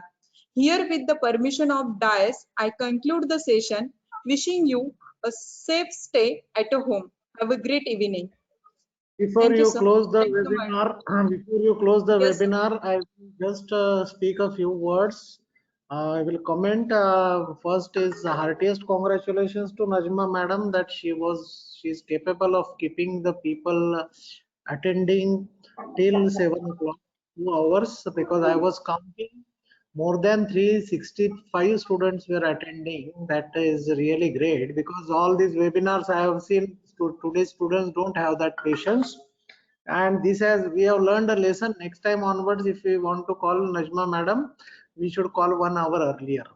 Second thing, what she said, and in our LMCP we always used to refer books by heart, and I remember more than 40 years have gone by, and still Trees and Evans, Wallis or Leninger or all these books are still, whether it is Rang and Dale, these are still pioneer books, and these are going to remain because these are masterpieces.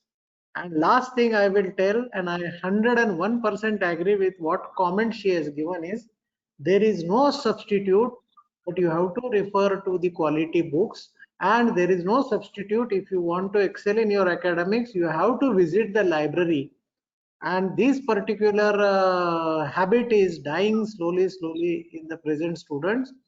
Still, your attendance in such a good number and your patience and perseverance indicates that still your enthusiasm is not completely this thing. So madam has done a great job of again little bit titillating your enthusiasm, and I think this spirit should be carried forward. And once again, I thank you, madam, and I thank both the organizers, and I think we can close the session. Good night. Thank you. Good night. Thank you, sir. Thank you, sir. Thanks a lot, sir.